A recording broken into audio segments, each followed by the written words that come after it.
I stood on my daughter's doorstep holding the papers that would change everything, but when she saw me through the window, she just shook her head and walked away. For 2 years, I hadn't been allowed to see my grandson. 2 years of birthday cards returned to sender, of phone calls that went straight to voicemail, of Christmas mornings spent alone wondering what I'd done wrong. But today was different. Today I had proof of what she'd been hiding from me, and why she'd really cut me out of their lives. If you've ever felt something similar, if you've been pushed away from someone you love by forces you didn't understand, I hope my story helps you understand that sometimes the truth is more complicated than it appears. Please don't forget to like, comment, and subscribe. Sometimes sharing our pain is the only way to find healing. It started with a phone call on a Tuesday afternoon in October. I remember the exact day because I was raking leaves in my front yard. The same leaves Tommy and I had jumped in just the weekend before. The phone rang from inside the house and I almost didn't answer it. My hands were dirty and I figured it was probably another telemarketer, but something made me hurry inside and pick up that call. "Dad, we need to talk." Sarah's voice was different, cold in a way I'd never heard before. Not angry exactly, but distant. Like she was speaking to someone she barely knew instead of the father who had raised her, who had walked her down the aisle just 4 years earlier, who had been there for every important moment of her life. I sat down at my kitchen table, the same table where we'd shared countless meals, where I'd helped her with homework, where she'd told me she was pregnant with Tommy. The afternoon light was streaming through the windows, casting everything in that golden glow that makes ordinary moments feel precious. I had no idea I was about to lose something I couldn't get back. "What's wrong, sweetheart?" I asked, though something in my chest was already tightening. There was a pause, a long, deliberate pause that felt like she was choosing her words carefully. When she spoke again, her voice was measured, rehearsed almost. "I need you to stop coming over so much. You're making David uncomfortable." David, her husband of 3 years. The man I'd welcomed into our family, the man I'd tried so hard to connect with despite our differences. I thought about all the times I'd bitten my tongue when he made comments about my generation not understanding modern parenting. All the times I'd offered help and been met with polite but firm refusal. "I don't understand," I said, and I genuinely didn't. I thought I was helping, with Tommy, with the house projects, with... "That's the problem, Dad. You think you're helping, but you're interfering. You're undermining David's authority as Tommy's father." The words hit me like a physical blow. Interfering, undermining. I thought back to the previous weekend when I'd offered to watch Tommy while they went to dinner, when I'd brought over groceries because I'd noticed their pantry was getting bare, when I'd suggested maybe Tommy's bedtime routine could use some adjustment because the little guy seemed overtired. "Sarah, I love that boy. I love all of you. I'm just trying to be a good grandfather." "I know you think that's what you're doing," she said, and there was something in her tone that made my blood run cold. "But David feels like you don't respect his role in this family, like you think you know better than we do about raising our son." I stood up from the table and walked to the window, looking out at the leaves I'd been raking. Just an hour ago, everything had seemed normal. Now my world was tilting in a way I couldn't understand. "Can we talk about this in person? Can I come over tonight and we can sit down together, all three of us, and work through whatever this is?" "No." The word was sharp, final.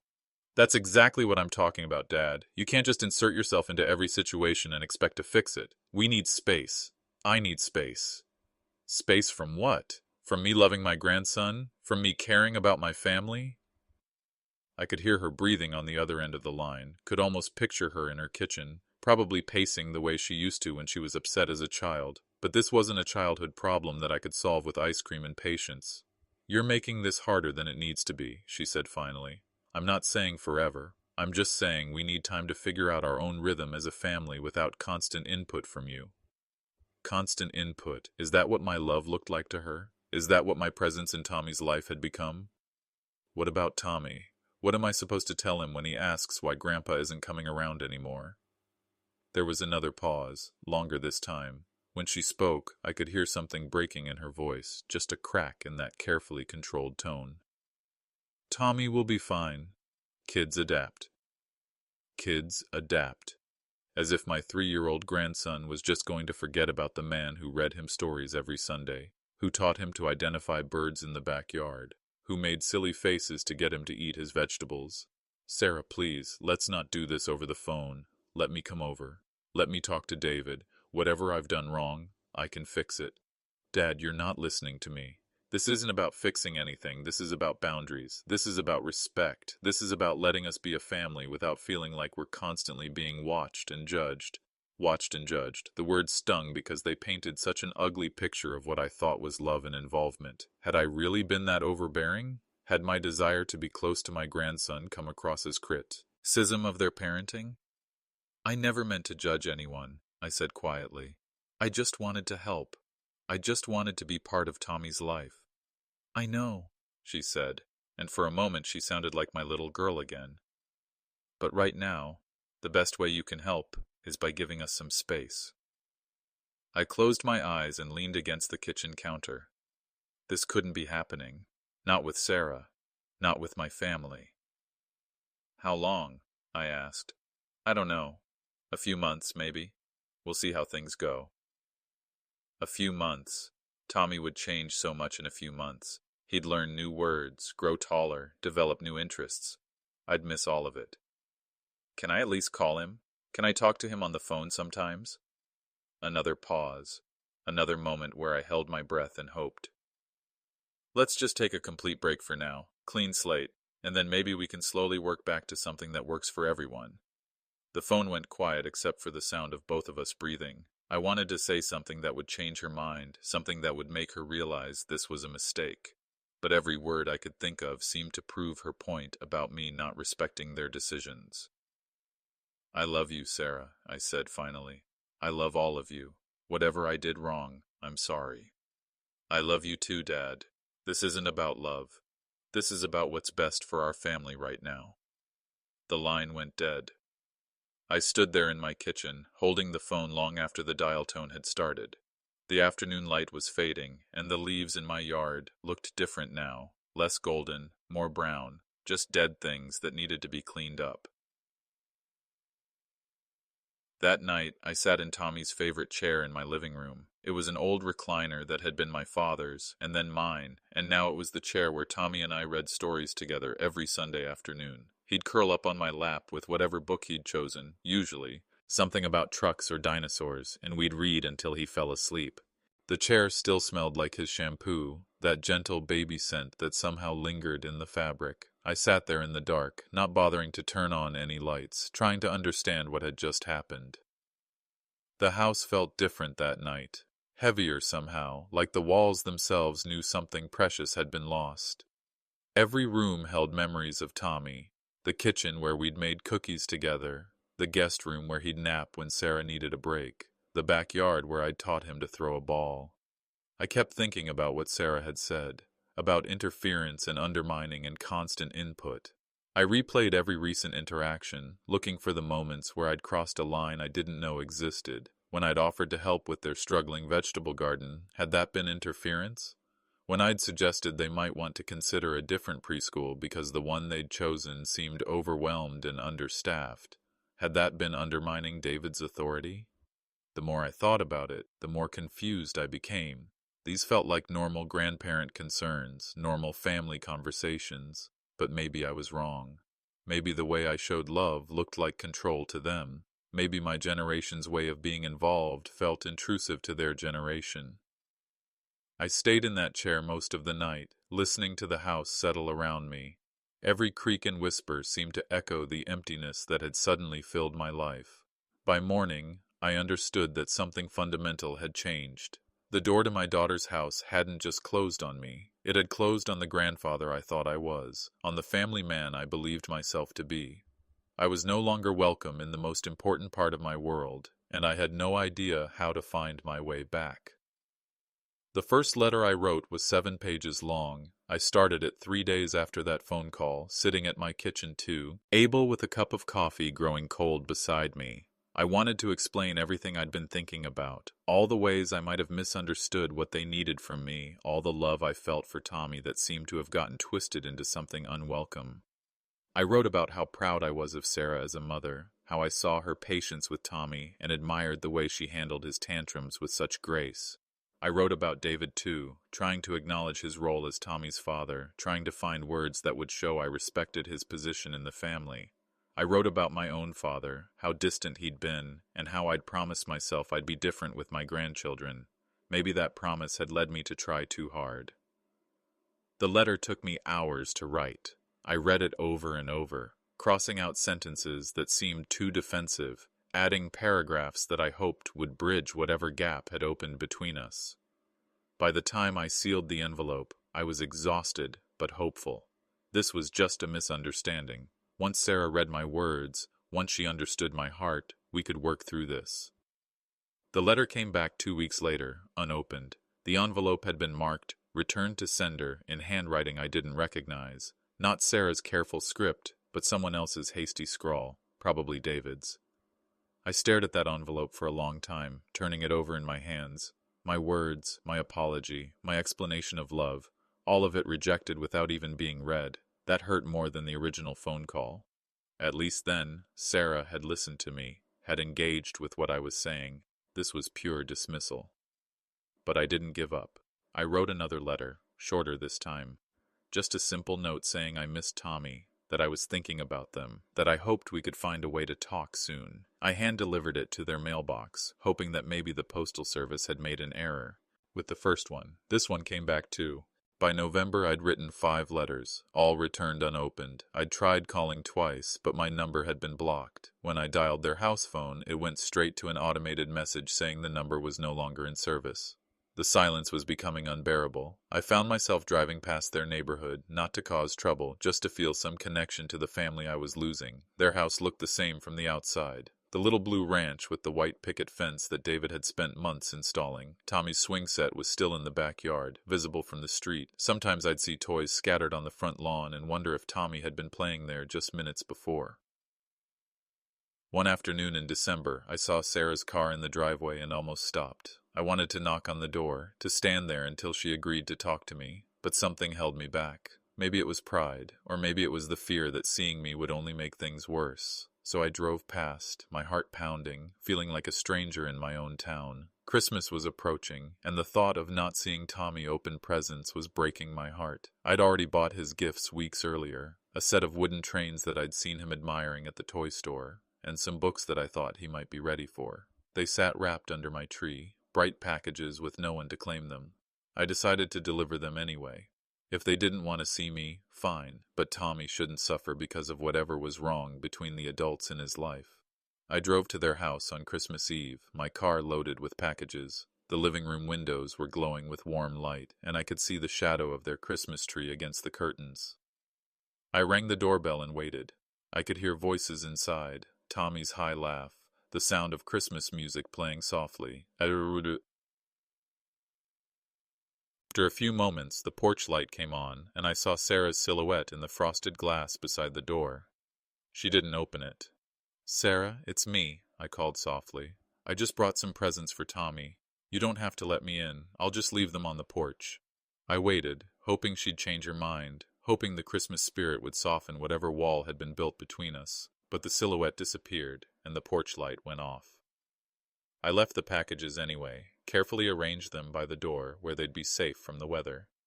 As I walked back to my car, I could still hear Tommy's laughter from inside the house.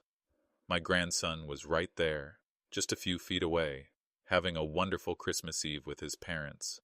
And I was on the outside, a stranger leaving gifts, like some kind of Santa Claus who wasn't welcome to come inside. The next morning I drove past their house again. The packages were gone, but I didn't know if they'd been brought inside or thrown away. The not knowing was almost worse than the rejection. January brought a new kind of desperation. I started sending birthday cards early for Tommy's birthday in March. 1 card each week, each with a different message, each trying to remind him that his grandfather loved him and was thinking about him. Every single one came back unopened. I tried different approaches. I sent a card addressed just to Tommy, thinking maybe they'd let a 3-year-old see mail addressed to him. It came back. I sent one to Sarah at her work address, hoping she might read something that arrived at the office. Her secretary called me and politely asked me not to send personal mail to Sarah's workplace. The isolation was eating away at me. My daily routines felt pointless without the Sunday dinners I used to cook for the family, without the bedtime stories I used to read, without the simple joy of watching too. I discover new things. I stopped buying his favorite cereal when I went grocery shopping. I stopped recording the cartoons we used to watch together. I even avoided the toy aisle at the store because it reminded me too much of what I'd lost. Friends tried to help, but their advice felt hollow. Give them time, they'd say. She'll come around. Family is family. But as weeks turned into months, their confidence seemed forced. Even they were starting to wonder what could have caused such a complete cut-off. I started questioning everything about myself. Had I really been as overbearing as Sarah claimed? I thought back to my own father, who had been distant and uninvolved, and wondered if I'd overcorrected so much that I'd become suffocating instead. Maybe love, when it's too intense, too constant, really does feel like pressure to the people receiving it. But even as I doubted myself, I couldn't let go of the feeling that something else was at work here. The suddenness of it, the completeness of the cutoff, the way Sarah's voice had sounded so rehearsed during that phone call. It all felt scripted somehow, like someone else's words coming out of her mouth. I started paying attention to details I'd previously ignored. The new car in their driveway that had appeared around the time Sarah cut me off. An expensive SUV that seemed beyond their budget. The fact that David had suddenly started working weekends, claiming his job required more travel. The way Sarah had stopped posting pictures of Tommy on social media, something she'd done religiously since he was born. Something was wrong. I could feel it in my bones, the way you feel a storm coming even when the sky is still clear. But without access to my daughter, without the ability to ask questions or express concerns, I was powerless to do anything about it. By March, Tommy's birthday month, I was beginning to accept that this might be permanent. Maybe Sarah really did believe I was harmful to her family. Maybe my love really was too much, too invasive, too demanding. Maybe the best thing I could do for my grandson was to disappear from his life completely. But accepting it and living with it were two different things. The house felt like a museum of a life I used to have. Tommy's toys were still in the guest room where he'd left them during his last visit. His drawings were still on my refrigerator. His favorite chair still held the faint scent of his presence. I was grieving someone who was still alive, mourning a relationship that had died without explanation, and the worst part was not knowing if Tommy missed me too, if he asked where Grandpa had gone, if he wondered why the man who used to read him stories had simply vanished from his world. The silence stretched on, heavy and complete, and with each passing day, I felt myself becoming smaller, less significant, like I was fading away from the story of my own family's life. Sleep became my enemy. I'd lie in bed each night staring at the ceiling, my mind spinning through the same questions over and over again. What had I done wrong? When had my love become control? How had I failed so completely as a father that my own daughter couldn't trust me around her son? The questions would start the moment I closed my eyes. I'd replay conversations from the months before Sarah cut me off, searching for clues I'd missed, moments where I'd crossed lines I didn't know existed. Maybe it was that Saturday when I'd suggested Tommy might need a jacket before going to the park, and David had snapped that he could dress his own son. Maybe it was when I'd offered to help with their vegetable garden because the plants looked like they were struggling, and Sarah had given me that tight smile that meant she was being polite but not pleased. I'd get up around 3 in the morning, unable to lie still any longer, and make myself coffee I didn't want. Then I'd sit at the kitchen table, going through photo albums, trying to find evidence of the controlling behavior Sarah had accused me of. But all I saw were pictures of a grandfather who loved spending time with his family. Tommy on my shoulders at the zoo, Sarah laughing while we built a snowman in the backyard. All of us around the dinner table on Sundays, looking happy and connected. Had I been seeing something that wasn't really there? Had I been so desperate to be the involved grandfather that my own father never was, that I'd created a false sense of closeness? Maybe what felt like family bonding to me had felt like intrusion to them. I started second-guessing every memory. When Tommy would run to me when I arrived at their house, was that genuine excitement, or was it something Sarah and David had coached him to do to be polite? When Sarah would call to ask if I could watch Tommy while she ran errands, was that because she trusted me with him or because she felt obligated to include me? The doubt was poisonous. It made me question not just recent events, but years of what I'd thought were good memories. Every hug, every shared laugh, every moment of connection, all of it became suspect in my mind. I found myself calling my sister Louise, who lived 3 states away. We'd never been particularly close, but she was the only family I had left besides Sarah and Tommy. Maybe she could help me understand what I'd done wrong. "I always thought you were a wonderful grandfather," she said when I explained the situation. "Remember when I visited last spring? Tommy adored you. Sarah seemed so grateful for your help." But even Louise's reassurance couldn't quiet the voices in my head. Maybe she'd only seen what I wanted her to see. Maybe she'd missed the subtle signs of my overbearing behavior. The isolation was making everything worse. Without Sarah to talk to, without access to Tommy, I was left alone with my thoughts and doubts. I started avoiding social situations because people would ask about my grandson, and I didn't know how to explain that I wasn't allowed to see him anymore.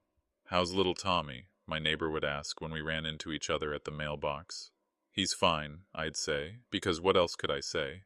That I had no idea how he was because his mother had cut me out of his life? That I might never see him grow up because I'd somehow failed as a grandfather in ways I still didn't understand? I stopped going to church because too many people there had watched Tommy grow up, had seen us together during the fellowship hours after service. Their questions were well-meaning, but they were like salt in an open wound. The worst part was the uncertainty. If Sarah had told me specifically what I'd done wrong, I could have worked on fixing it. If she'd given me concrete examples of my controlling behavior, I could have changed. But the vague accusations of interference and undermining left me grasping at shadows, trying to solve a problem I couldn't clearly define. I spent hours analyzing the way I'd interacted with David. He'd always been polite, but distant, and I'd tried so hard to bridge that gap. When he'd mentioned wanting to install a new ceiling fan in Tommy's room, I'd offered to help, thinking it might be a good bonding opportunity. Had that been overstepping? When I'd suggested they might want to look into a different pediatrician because Tommy seemed to be getting sick a lot, had that been criticism disguised as concern? Everything I'd thought was helpful now seemed potentially problematic. Every act of love looked like it might have been an act of control. I was drowning in self-doubt, and there was no one to throw me a lifeline. The house became a prison of memories. Tommy's artwork on my refrigerator mocked me every morning when I went to make coffee. The guest room where he used to nap still had his favorite blanket folded on the bed. I couldn't bring myself to put these things away, but seeing them every day was agony.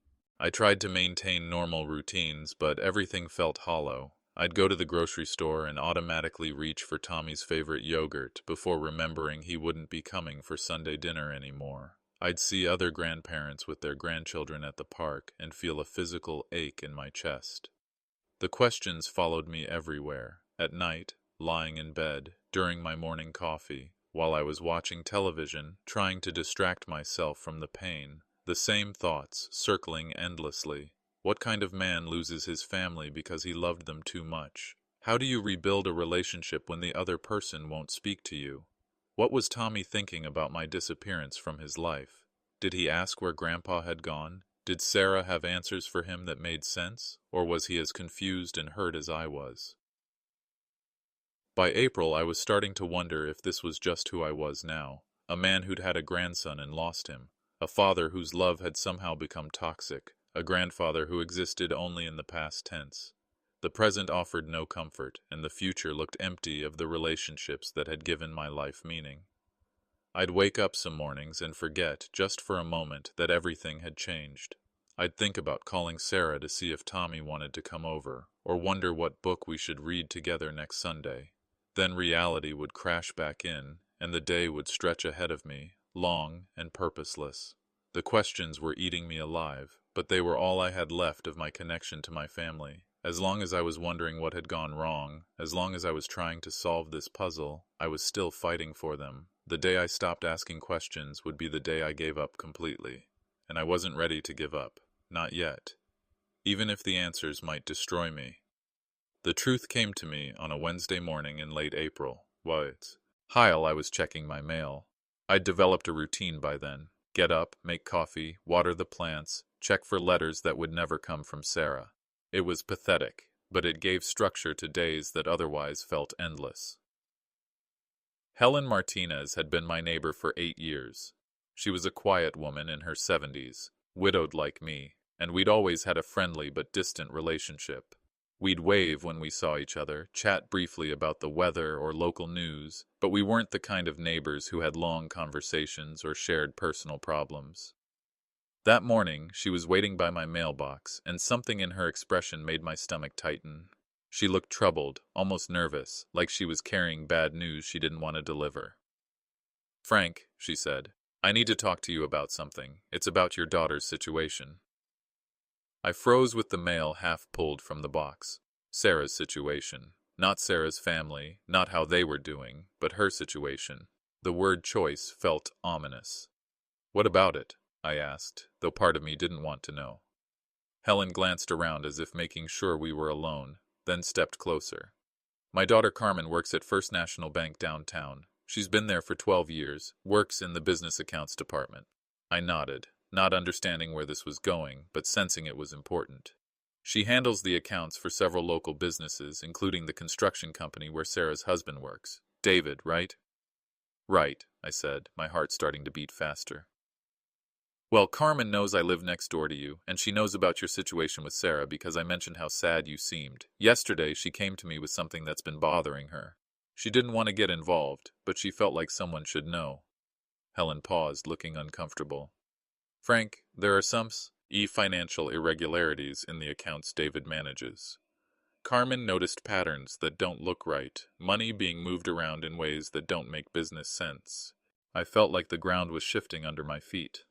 "What kind of irregularities?" "The kind that usually means someone is hiding something, or taking something that doesn't belong to them." We stood there in the morning sunshine, my neighbor's words hanging between us like a dark cloud. I thought about David's new car, his sudden increase in weekend travel, the way he'd grown more hostile toward me in the months before Sarah cut me off. "There's more," Helen said quietly. "Carmen also handles some personal accounts, and she's seen concerning activity there too.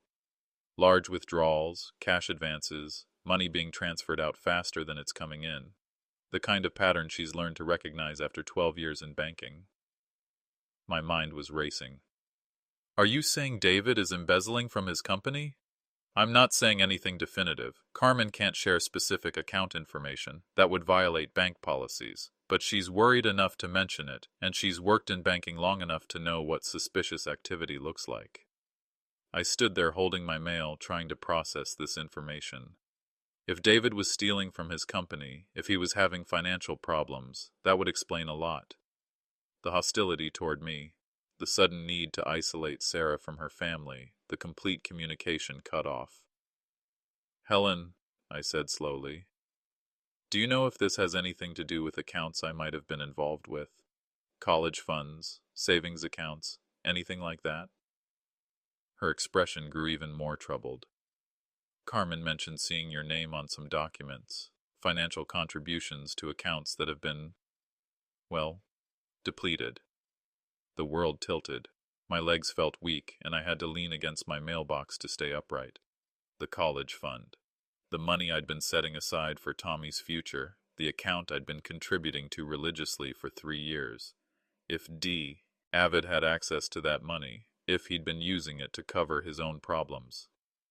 "How much?" I asked. Carmen couldn't say exactly, but it was significant, enough to make her notice. I closed my eyes and tried to think clearly. This changed everything. If David was stealing from Tommy's college fund, if he was using his position at work to embezzle money, if he was hiding financial crimes behind a facade of family stability, then my sudden exclusion from Sarah's life wasn't about my behavior at all. It was about preventing me from discovering what he was doing. "Helen, I need to ask you something, and I need you to be completely honest with me. Do you think Carmen would be willing to help me understand what's happened to the money I've been setting aside for my grandson?" Helen hesitated.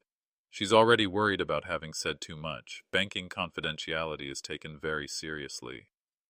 But if I'm a contributor to those accounts, if my name is on the documents, don't I have some right to know what's happened to my money?" "That's something you'd have to figure out with a lawyer, I think. Carmen can't be the one to give you that information directly." A lawyer. The thought had never occurred to me before. I'd been so focused on the emotional aspects of losing my family that I hadn't considered there might be legal implications. We talked for a few more minutes, Helen sharing what little she could without compromising her daughter's position. The picture that emerged was troubling. David had been moving money around for months, possibly longer. There were cash withdrawals that coincided with weekends when he claimed to be traveling for work. There were transfers between accounts that didn't follow normal patterns. Most damning of all, there were accounts that had been opened without all parties' knowledge, and accounts that had been closed or emptied without proper authorization from all contributors. After Helen went back to her house, I sat on my front porch steps, trying to absorb what I'd learned. For months I'd been torturing myself with questions about my behavior, wondering what I'd done wrong as a grandfather and father. I'd been convinced that my love had somehow become toxic, that my presence in Tommy's life was genuinely harmful. But if what Helen's daughter had observed was true, then none of this was about me at all. It was about money. It was about David's financial problems and his need to keep me away from information that would expose his crimes. The revelation was both devastating and liberating. Devastating because it meant my daughter had been manipulated into cutting me out of her life to protect a man who was stealing from her son's future. Liberating because it meant I wasn't the monster I'd been convinced I was. I thought about all the times David had steered conversations away from financial topics when I was around. How he'd insisted on handling all the paperwork for Tommy's college fund. How he'd grown increasingly uncomfortable whenever I asked about the account's growth, or suggested we might want to increase the contributions. I'd attributed his discomfort to masculine pride, the natural tension between a new husband and his wife's father. But it hadn't been about pride at all. It had been about covering up theft. That night I couldn't sleep again, but for different reasons. Instead of torturing myself with questions about my failures as a grandfather, I was planning. I needed to understand exactly what had happened to Tommy's money. I needed to document the financial arrangements I'd made and figure out how to protect whatever might be left. Most importantly, I needed to find a way to show Sarah what had really been happening in her marriage. She'd cut me out of her life to protect her husband, but her husband was the one she needed protection from. The truth was ugly and complicated, but it was also a lifeline. For the first time in months, I had hope that this wasn't permanent, that the wall between my daughter and me might have cracks that could be widened. If I could prove what David had been doing, if I could show Sarah that my concerns about their finances hadn't been interference but legitimate worry, maybe I could find my way back to my family. Maybe I could save my grandson's future and restore my place in his life, but first I needed evidence. Knowledge without proof is just suspicion, and I knew that if I was going to confront this situation, I needed more than Helen's second-hand information and my own growing certainty that something was wrong. I needed documentation, facts, numbers that couldn't be dismissed or explained away. The first step was organizing what I already had. I spent the entire weekend going through my files, pulling together every piece of paper related to the financial arrangements I'd made for Tommy. Bank statements showing my monthly contributions to his college fund, copies of the forms I'd signed when we set up the account, records of larger gifts I'd given, the $5,000 when Tommy was born, the $3,000 I'd contributed when Sarah and David bought their house, the smaller amounts I'd added for birthdays and holidays. Looking at it all spread out on my dining room table, I realized I'd been more generous than I'd fully appreciated at the time. Over 3 years, I'd contributed nearly $40,000 to various accounts intended for Tommy's future. It was money I'd saved carefully, money I'd planned to leave to him anyway, but wanted to contribute while I was alive so I could see the benefit it provided. The paperwork told a story of trust that now seemed naive. I'd signed documents that gave David signatory authority on the accounts because he was Tommy's stepfather and Sarah had requested it. On Monday morning, I called my bank and asked to speak with someone about accounts where I was a contributor. The conversation was frustrating. Privacy laws prevented them from sharing detailed information over the phone, even though my name was on the accounts. They could confirm that the accounts existed and that I had made contributions, but they couldn't tell me current balances or recent activity without additional documentation. I made an appointment to visit the bank in person, bringing all my paperwork and identification. The meeting with the customer service manager was eye-opening and infuriating. The college fund account I'd been contributing to had been closed 6 months earlier. The savings account where I'd deposited Tommy's birthday and Christmas money had been emptied and closed 3 months ago. Where did the money go? I asked. The manager, a young woman who seemed genuinely sympathetic to my situation, explained that the funds had been transferred to other accounts that I wasn't a signatory on. Because David had equal authority on the original accounts, the transfers had been legal from the bank's perspective. But I never authorized those transfers, I said. Unfortunately, any account holder with signatory authority can make transfers without approval from other signatories unless there are specific restrictions in place, she explained. It's not uncommon in family situations like this. Family situations like this. As if grandfather's money being stolen by their daughter's husband was a routine banking issue. The manager did what she could to help within the constraints of banking regulations. She provided me with final account statements showing the transfers and closures. She also gave me information about how to request additional documentation that might be needed for legal proceedings. Legal proceedings. The phrase kept coming up, and I waited, starting to understand that this might be where everything was heading. Next, I contacted a financial advisor friend, Robert Chen, who had helped me with retirement planning a few years earlier. I explained the situation and asked if he could help me understand what had happened and what options I might have. Robert was blunt in a way that was both helpful and devastating. Frank, from what you're describing, this sounds like financial fraud. If David had signatory authority on accounts you were contributing to, and he used that authority to transfer the money to accounts that benefited him rather than your grandson, that could be criminal behavior. But he's family, I said, though even as I said it I realized how naive that sounded. Family members commit financial crimes against each other all the time, Robert said. In fact, it's often easier because there's built-in trust and access. He explained how I could request more detailed records of the transfers and account activity. He also recommended that I consult with an attorney who specialized in financial fraud, particularly cases involving family members.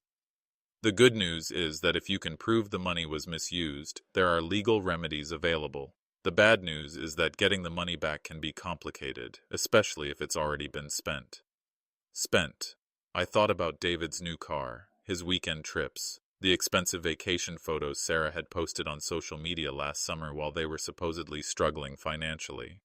My grandson's college fund had probably paid for luxuries while Tommy's parents thought they were building his future. Over the next 2 weeks, I became a detective in my own family's financial crime. I requested records from every institution where I'd made contributions. I documented dates and amounts, creating a timeline that showed not just what I'd given, but when the Oni had disappeared. The pattern was sickening. Large withdrawals often coincided with weekends when David claimed to be traveling for work.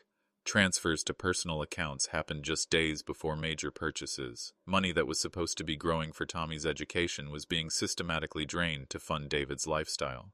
I also started paying attention to details I'd previously overlooked. The expensive SUV in their driveway had appeared in December, just 2 months after Sarah cut me off. David's claims about work travel, requiring him to be away most weekends, seemed suspicious when I compared them to the casino events and gambling tournaments advertised in local papers. Helen's daughter, Carmen, had been right to be concerned. This wasn't just poor financial management or family tension. This was deliberate theft, carefully orchestrated and covered up by isolating the one person who might notice what was happening. The most painful part of gathering evidence was realizing how long the deception had been going on. David hadn't suddenly started stealing from Tommy's accounts. He'd been doing it gradually, systematically, for at least a year before Sarah cut me off. The timing of my exclusion wasn't coincidental, it was strategic. He'd needed to get rid of me before I discovered what he was doing. By the end of May, I had a file folder 2 inches thick with documentation, bank statements, transfer records, copies of checks I'd written, legal documents establishing the accounts, and correspondence with various financial institutions. The evidence was overwhelming and heartbreaking. Tommy's college fund, the money I'd intended to help secure his future, was gone. Worse than gone, because David had taken loans against some of the accounts, creating debts that would follow the family for years. But I also had something I hadn't possessed 2 months earlier. Proof. Not suspicion, no. Theory. But documented evidence of exactly what had happened to the money I'd contributed for my grandson's benefit. The question now was what to do with that proof. I could go to the police and file charges for financial fraud. I could consult with attorneys about civil remedies. I could contact David's employer about potential embezzlement from their accounts as well. Or I could take the evidence to Sarah and give her a chance to understand what had really been happening in her marriage and why I'd really been pushed out of their lives. The choice would determine not just whether I got justice for the theft, but whether I ever got my family back. Looking at all that evidence spread across my dining room table, I made my decision. This wasn't about money, ultimately. It was about truth. It was about saving Tommy from the consequences of his stepfather's crimes. It was about showing Sarah that the father she'd cut out of her life had been trying to protect her family, not control it. I was going to take the evidence to my daughter, and I was going to hope that the truth would be enough to bring us back together. With evidence filling a folder on my dining room table, I faced the most important decision I'd made in years. I could expose everything immediately, go to the police, contact David's employer, file charges for fraud and theft. The evidence was strong enough to support criminal prosecution, and part of me wanted to see him face the consequences of what he'd done to my family. But that approach carried risks that kept me awake at night. If I went straight to the authorities, Sarah would learn about her husband's crimes from strangers. She'd be blindsided by police investigations and legal proceedings at the same time she was dealing with the collapse of her marriage. Worse, she might see my actions as vindictive rather than protective, as an attack on her family rather than an attempt to save it. I'd already lost 2 years with my grandson because of David's manipulation. I didn't want to lose the rest of Tommy's childhood because Sarah felt I'd ambushed her with devastating news. So I chose a different path, one that required more patience but offered more hope. I would approach Sarah directly, give her a chance to understand the truth before it became a legal matter, and focus on protecting Tommy's future rather than punishing David's past. The decision made, I needed professional help to do this right. My first call was to James Martinez, a family attorney who had handled my will and estate planning. I explained the situation and asked for guidance on how to present the information to Sarah in a way that would be most protective of everyone involved, especially Tommy. James was thorough and careful, exactly what I needed. He reviewed all my documentation and confirmed that I had strong grounds for both criminal and civil action against David. But he also understood my primary goal, restoring my relationship with my daughter and protecting my grandson's interests. The key is to present this information in a way that empowers Sarah to make informed decisions about her family's future, he advised. Don't make it about punishment or revenge, make it about truth and protection. He helped me organize the evidence into a clear narrative that showed not just what David had done, but when he'd done it, and how it related to my exclusion from the family. The timeline was damning. Significant thefts from Tommy's accounts had accelerated in the months before Sarah cut me off, and the complete draining of the college fund had happened just weeks after I was banned from their home. James also recommended that I work with a financial recovery specialist, someone who could help document exactly what could be recovered and what legal remedies were available. This wasn't just about proving wrongdoing. It was about fixing the damage and protecting Tommy's future. The specialist, Maria Santos, was a former federal investigator who now worked private cases involving financial fraud. She spent 2 days reviewing my evidence and came back with a comprehensive analysis that was both encouraging and sobering. The good news is that most of this money can be recovered through legal action, she told me. The bad news is that the process will be expensive, time-consuming, and emotionally difficult for everyone involved. She'd identified patterns in David's spending that suggested gambling addiction, large cash withdrawals on weekends, debts accumulating faster than income, desperate attempts to borrow against accounts that weren't meant to be touched. This wasn't just theft, it was the systematic destruction of a family's financial stability to feed a destructive habit. Your daughter probably has no idea how bad their financial situation really is, Maria said. Men with gambling problems are often very skilled at hiding the extent of their debts and the consequences of their actions. That observation hit me hard. Sarah wasn't just dealing with a husband who had stolen from her son's future. She was probably dealing with financial problems she didn't fully understand, debts she didn't know existed, and a carefully constructed lie about their family's economic stability.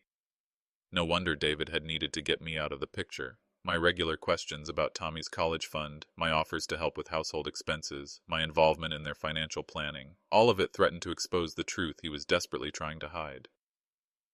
Over the following weeks, I worked with both James and Maria to create a comprehensive presentation of what I'd discovered. Not a legal brief or an accusation, but a clear explanation of what had happened and what could be done to fix it. The presentation included three main sections: the evidence of financial fraud, the timeline showing how my exclusion had been used to cover up the theft, and a proposal for moving forward that focused on recovering Tommy's money and ensuring his future security.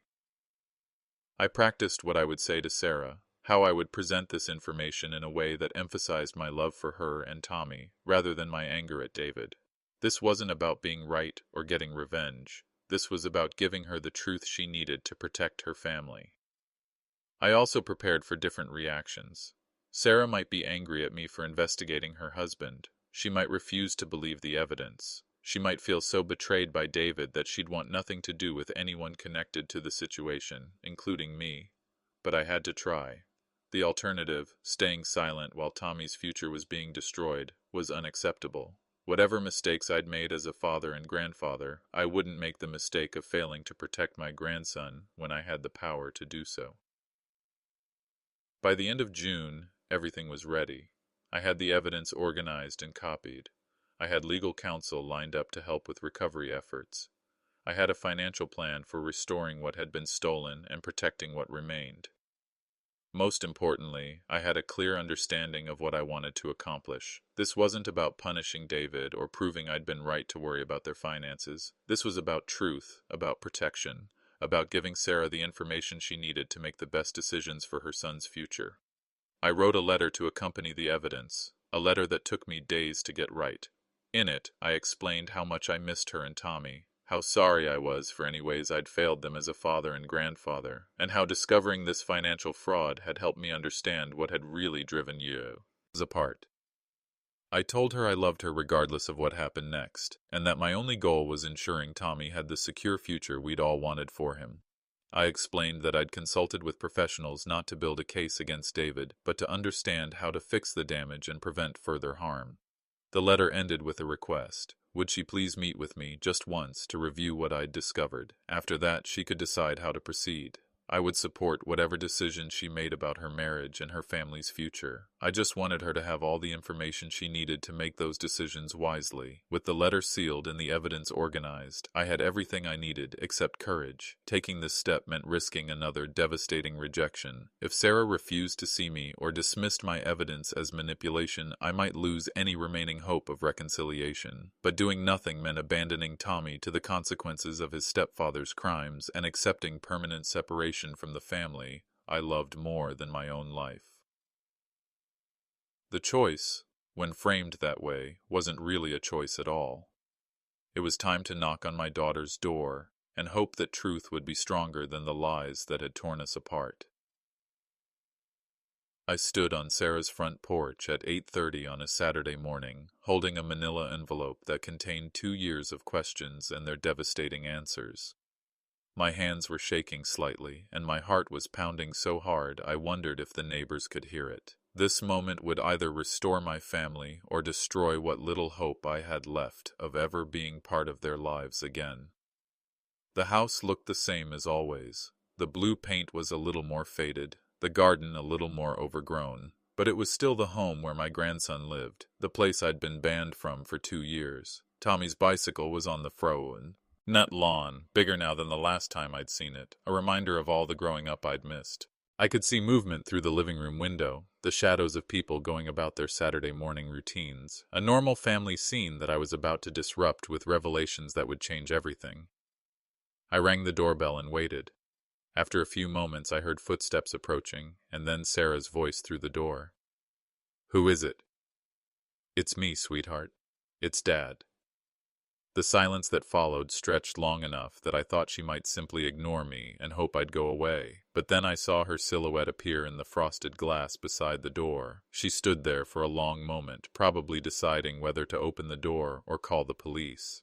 "Sarah, I need to talk to you. It's about Tommy's future, and it's important. Please."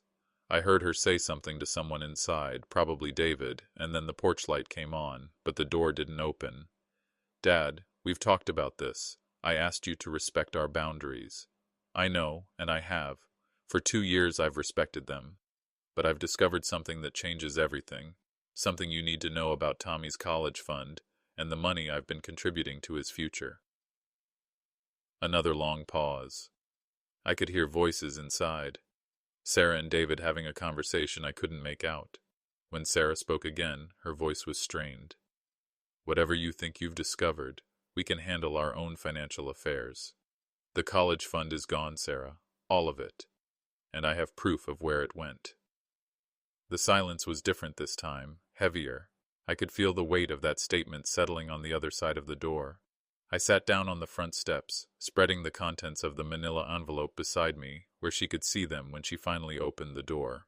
Bank statements, transfer records, legal documents, all the evidence of betrayal and theft laid out in neat piles on the porch. "I'm not leaving," I called softly. "I'm going to sit here until you're ready to look at what I've found. This isn't about our relationship or the problems between us. This is about Tommy, and he deserves to have someone fighting for his future." It took almost an hour. I sat on those steps watching the neighborhood wake up, listening to the sounds of my grandson's life continuing inside the house without me. I heard Tommy's voice at one point asking someone a question about breakfast, and the familiar sound nearly broke my heart. He was so close, just on the other side of that door, but he might as well have been on another planet. Cars drove past, neighbors walking dogs gave me curious looks, and still I sat there with the evidence of David's crimes spread around me like an accusation the whole street could see. Finally, the door opened.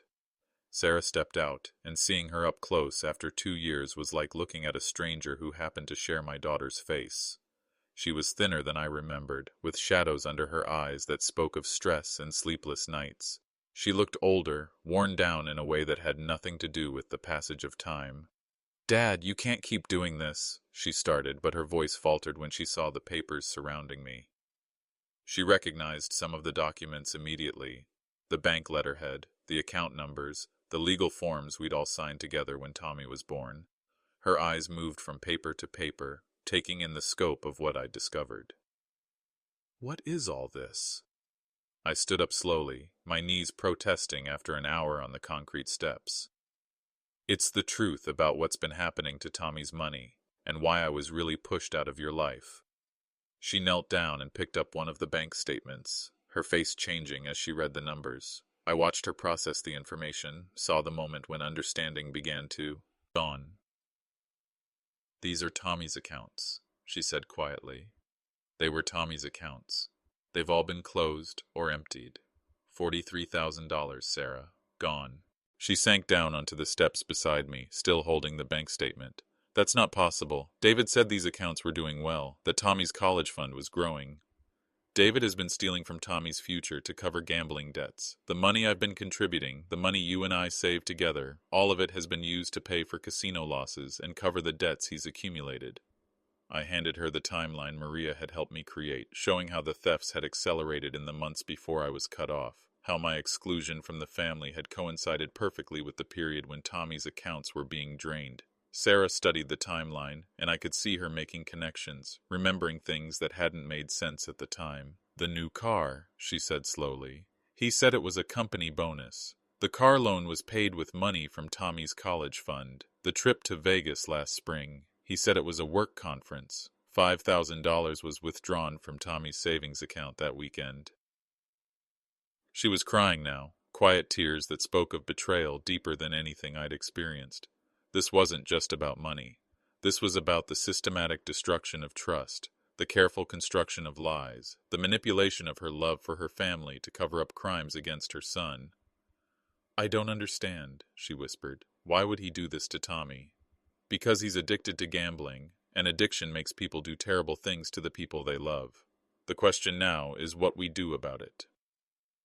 We sat there on the porch steps, surrounded by evidence of how our family had been torn apart by lies and greed. Sarah read through more of the documents, asking questions, trying to understand the scope of what David had done.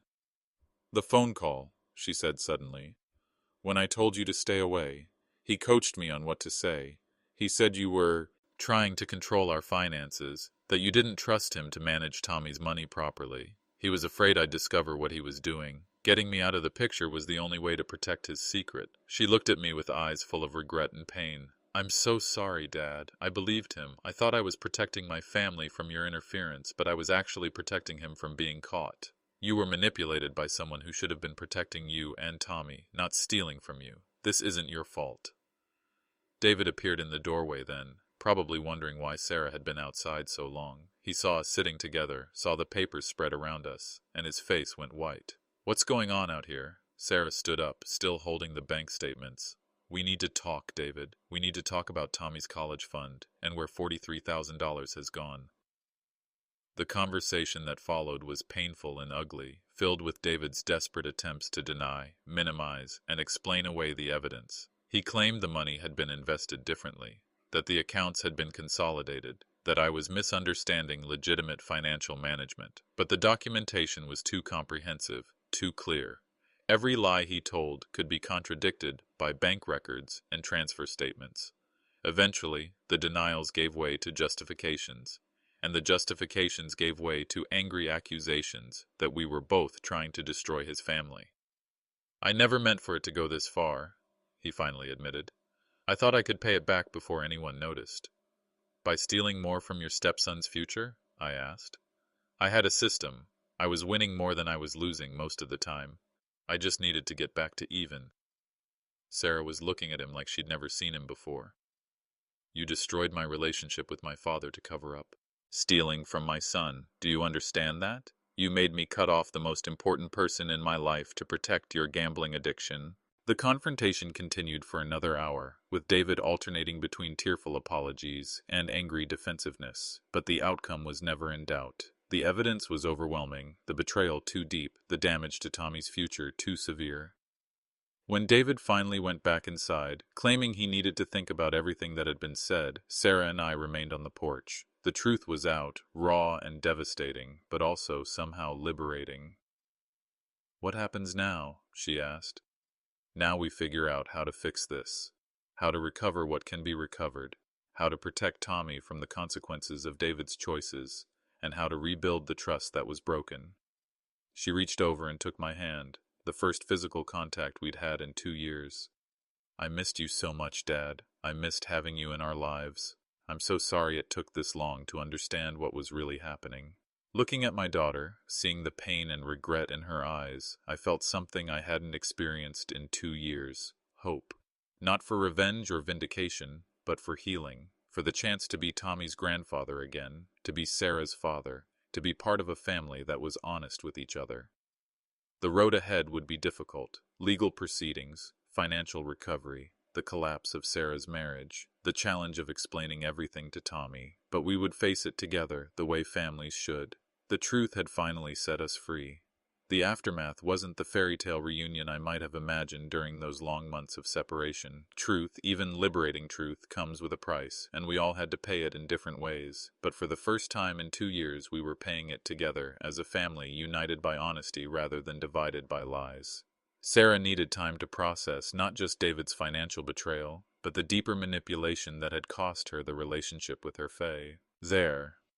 She was dealing with the collapse of her marriage while trying to understand how completely she'd been deceived. Some days, the guilt over cutting me out of Tommy's life was almost more than she could bear. "I keep thinking about all the times Tommy asked where Grandpa was," she told me one afternoon as we sat in my kitchen, going through legal documents. "I told him you were busy, that you were taking a break from visiting. I made excuses for your absence instead of questioning why David was so insistent that you stay away. You were protecting your family the only way you knew how," I said. "David is very good at manipulation. He convinced you that I was the threat when he was the one destroying Tommy's future." The legal proceedings were complex and emotionally draining. James Martinez filed civil suits to recover the stolen money. while Maria Santos worked with prosecutors on potential criminal charges. David's gambling debts were extensive, his financial crimes went beyond just Tommy's accounts, and his employer discovered discrepancies in company funds that led to his immediate termination. But the legal system moves slowly, and recovery takes time. We learned that much of Tommy's money had been lost to gambling, spent on debts, or invested in David's failed attempts to gamble his way back to solvency. Some could be recovered through asset seizure and court orders, but we had to accept that a significant portion was simply gone. The hardest part was explaining the situation to Tommy. At 5 years old, he couldn't understand the complexities of financial fraud or marital betrayal, but he could understand that Daddy had made some very bad choices and wouldn't be living with them anymore. "Is Daddy coming back?" he asked during one of our first supervised visits together. "No, buddy," Sarah said gently. "Daddy made some mistakes that hurt our family, and he has to go away for a while to think about what he did." "Did I do something wrong? Is that why Grandpa stopped visiting?" The question broke my heart because it revealed how much my absence had affected him. Children always blame themselves for adult problems, and Tommy had spent 2 years thinking he'd done something to drive his grandfather away. "You didn't do anything wrong," I told him, pulling him onto my lap in the same chair where we used to read stories together. "Sometimes adults make mistakes that affect the whole family. I should have been here with you all along, and I'm sorry I wasn't." Rebuilding our relationship was a gradual process. Tommy was shy at first, uncertain about this grandfather who had disappeared from his life, and then returned with explanations that didn't quite make sense to a 5-year-old mind. But children are resilient, and love has a way of rekindling when it's given the chance. We started with short visits, simple activities that gradually rebuilt our connection. Reading stories, working in the garden, teaching him to ride the new bicycle I'd bought for his 5th birthday. Sarah watched these interactions with a mixture of relief and regret, seeing clearly now how much her son had lost during our separation. "He's different with you," she observed one Sunday afternoon. "More confident, more curious. I didn't realize how much he'd changed when you weren't around." "Children need their grandparents," I said. "Not to replace their parents, but to add another layer of love and security to their world." Sarah's marriage to David officially ended 4 months after our confrontation on the porch. He pleaded guilty to multiple financial crimes and was sentenced to 18 months in prison, followed by restitution payments that would continue for years. The house had to be sold to pay debts, and Sarah and Tommy moved into a smaller apartment across town. But they also moved back into my life, and I into theirs. Sunday dinners resumed, this time with just the 3 of us. Tommy started spending Friday nights at my house, a tradition that quickly became the highlight of both our weeks. Sarah began asking for my advice again, not about everything, but about important decisions affecting Tommy's future. The college fund was slowly being rebuilt through recovered assets and new contributions. It would never reach the level it should have been at by now, but Tommy would still have resources for his education when the time came. More importantly, he would have adults in his life who were committed to his well-being rather than their own destructive habits. Perhaps the most healing aspect of our recovery was the conversations Sarah and I had about the past. We talked about my parenting style, about the ways I might have come across as controlling when I meant to be helpful. We discussed how to involve grandparents in family decisions without undermining parental authority. We worked through the guilt, resentment, and misunderstanding that had made David's manipulation possible. "I think I was so afraid of being like my mother," Sarah admitted one evening. "She never set boundaries with her parents, and they ran her life. When David said you were being too controlling, it triggered all my fears about becoming dependent on you instead of building my own family." "Your mother's situation was different," I said, "but I understand why you were sensitive to that.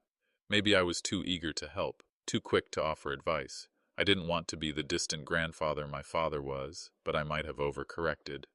These conversations weren't always easy, but they were necessary. We were learning to be honest with each other about needs and boundaries, about love and respect, about how to maintain close family relationships without losing individual autonomy. Tommy thrived in this new environment of honesty and security. His grades improved at school, his social confidence grew, and he began asking questions about the future with the optimism that children should have. He still had challenging moments, still struggled sometimes with the changes in his family structure, but he also had multiple adults committed to his well-being. One year after the confrontation that changed everything, we were sitting in my backyard watching Tommy play on the swing set I'd installed. Sarah was reading, I was working on a crossword puzzle, and everything felt peacefully normal in a way it hadn't for years. "Do you think we would have found our way back without David's crimes?" Sarah asked suddenly. It was a question I'd wondered about too. Would we have eventually worked through our differences?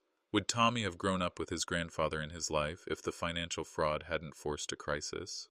"I don't know," I said honestly, "but I'm grateful we did find our way back, even if it took something terrible to make it happen." She reached over and squeezed my hand. "I'm grateful too. Tommy needs his grandfather, and I need my dad." The house felt different now than it had during those 2 years of separation. Not empty and hollow, but full of life and possibility again. Tommy's drawings were back on my refrigerator, his books were scattered around the living room, his laughter filled rooms that had been too quiet for too long. We couldn't get back the lost years, couldn't undo the damage that David's lies and crimes had caused, but we could make sure the future was built on honesty rather than deception, on trust rather than manipulation, on love that was expressed openly rather than hidden behind fear and misunderstanding. The truth had been painful, but it had also been liberating. It had cost us a marriage and 2 years of precious time together, but it had given us something more valuable. The knowledge that our family bond was strong enough to survive betrayal, patient enough to heal wounds, and wise enough to learn from its mistakes. As I watched my grandson play in the golden afternoon light, I understood that this was what healing looked like. Not the absence of scars, but the presence of love strong enough to overcome the forces that try to tear families apart. Sometimes the truth is the only thing that can bring families back together, and sometimes that's enough. If you've ever felt something similar, if you've been pushed away from someone you love by forces you didn't understand, I hope my story helps you remember that truth has its own power. It may take time to emerge, and it may be painful when it finally comes to light, but it's the foundation on which real relationships are built. Don't forget to like, comment, and subscribe. Share your own stories in the comments below. Sometimes, sharing our pain is the first step toward healing, and knowing we're not alone in our struggles makes all the difference. Family isn't just about blood, it's about love, honesty, and the courage to fight for what matters most, even when the odds seem impossible, even when the silence stretches on for years, even when you feel like giving up entirely. The truth will find a way, and love, real love, will find a way back home.